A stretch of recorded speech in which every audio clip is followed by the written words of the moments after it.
Just keep it private. Unlimited amount of upload space. Unlimited amount of upload space. As high a resolution as you can upload. That's huge. So people, what they're doing is they're putting their entire lives up there. And we're actually chronicling our times right through this internet. From revolutions to disasters to just your first kiss, your first steps, and your first other things. Did you see the video at the end right there where the lady has her cochlear implant turned on? Mm-hmm. How many people have seen that? Yeah. It's amazing. It's an amazing video. There's a right at the very end of that video, 10 seconds before the end of that video, you hear the woman who turns on that implant say, "Do you want to hear your husband talk?" And her husband, you can now know that the husband's behind the camera, and he kind of giggles a little bit, and then it cuts off. And you go, what happened after that? But that's not for you to see. And I think that's a great leaping off point in classrooms. It's really special. I don't know why I did this to myself, but I did a search for all these cochlear implants being turned on. I cried myself to sleep.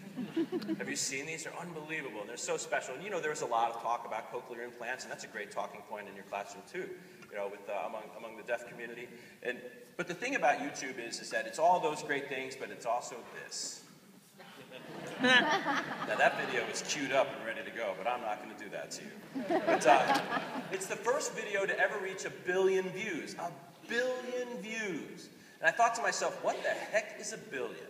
And I started to kind of relate that to what we're doing in the world, like how do I measure this time? And I was like, oh, how can I show 1 billion? And I realized this is a 4-minute video, and that means that 4 billion minutes have been spent watching this.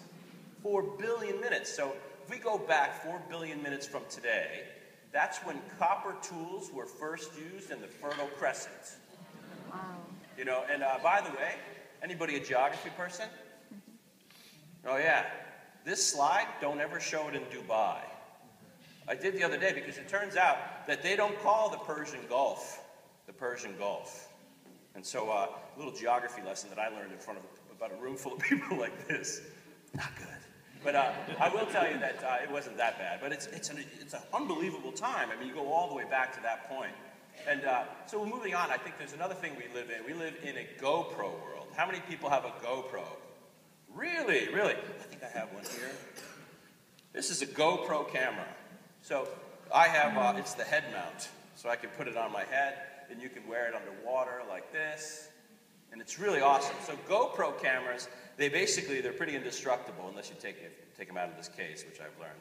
And if you basically go around anywhere. You see these people running around jogging, on bikes with them. You see them mounted on cars. Have you ever seen these?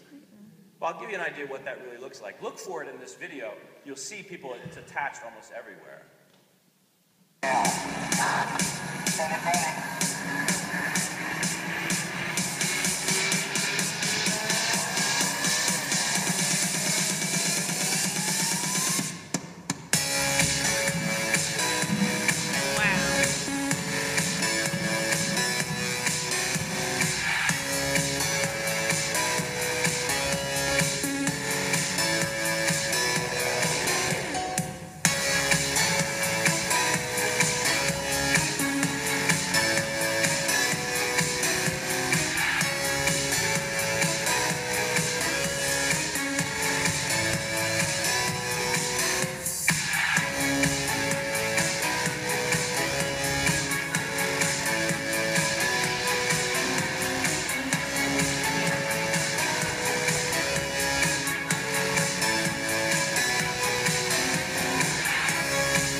Why did you buy that?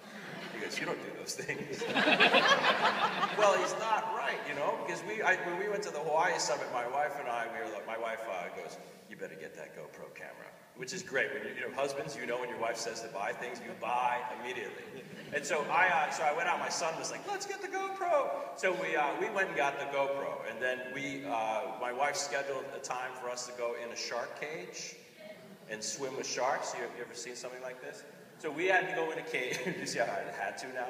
We had to go in a cage, and then sharks swam around us. We brought the whole family in the cage. And so we got in, and my wife was like, "You're going to bring the GoPro." So I put the GoPro on my head, and I jumped in the shark cage. You guys want to see the video? Yeah.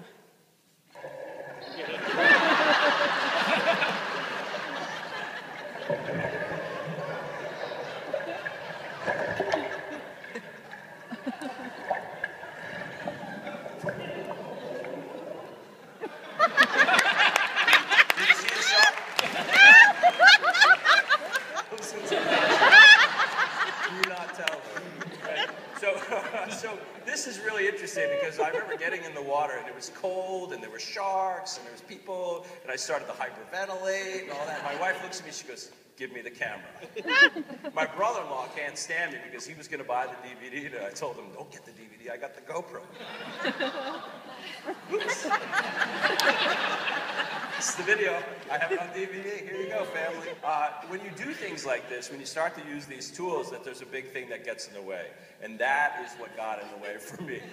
I was scared to death. I thought I was going to die. And there was a cage, but I knew there was going to be a problem, and I would be filming my death, and they'd have to find the camera. It's dramatic. It's really dramatic. But we start looking at these tools, and we realize that kids don't have the fear when they're using these tools. And so I go back, and I wonder, what world do we live in now? What world do you live in? So do me a favor, turn to your neighbor and just give them an eyeball, because you're going to be talking to them right now, so maybe you don't know them. Get that out of the way. That's that awkward sign. Look at them. You know you have to. There you go. Thank you. So some of you are sitting by yourself. You have to look. You should turn them.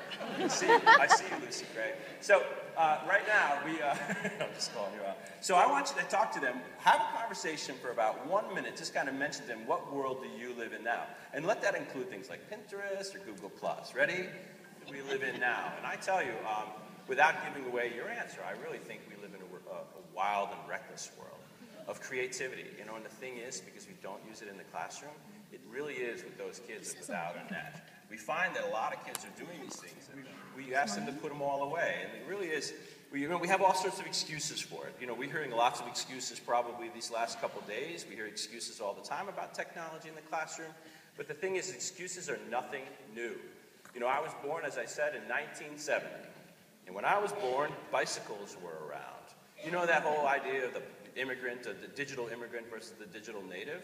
Hogwash, I say, hogwash. Because I think when I was born a bicycle native. And the thing about that is when I got a bike, I picked it up and I rode it right into the street. And I almost got hit by a car. And I didn't care. I was like, this is way too much fun. But you know, when bicycles first came out, this is what they said about them. And I grew up I spent some years in Texas, and I read this with a Texas accent. And that makes it just so much more fun. But it's really interesting. That's exactly what they said about this back in the 1800s when this first came out. The demon of darkness, the wild and crazy internet. And I think what's funny about that is that this has been going on for a while. Being afraid of technology is nothing new. I was somewhere, I cannot recall where, but there was a man walking next to me holding a newspaper above his face. And he walked right past me as I was waiting for a light and went right into the street, and somebody grabbed him and stopped him. He had the newspaper covering everything he saw. And you've seen that before too, right? You've seen that same concept happening when people say, "Put your phones away, you're going to walk into the street and get run over by a car." And the thing is that I think when the newspapers first came out, they must have said all sorts of funny things like, "We're never going to talk to each other. People are just going to stick their noses in the newspaper." Right? Well, nobody will ever go down to the tavern and talk to each other anymore. How are we going to start a revolution? And I always throw the accent in there. If you're from the South, I'm sorry. It just happens, right? So the thing is I think that we've been making up excuses about new things all the time. And the thing is, the scary thing for me is this riding in the street sort of technology. These kids, they just jump in, and they don't worry about a bad image. They don't worry about copyright. They certainly don't worry about a subtweet. You know, they just keep going. And I think it's amazing for us, and this is awesome that you're here, and it's really for the people who aren't here, but we all need a push. We all need a push. Just a push to get going on that bike. And my push came in 2007 with that guy, Mark Wagner, Dr. Mark Wagner. I sat in an audience just like you're sitting in this audience, and Mark Wagner was telling me about Google Docs. And so I thought we'd just try to have a little experiment. Here's a Google Doc. How many people are using Google Docs? Oh, this should be easy for you then. There is a link up there, so I just ask you to head over to that link. And what I want you to do is I just simply want you to write your name and your favorite place in the world to go.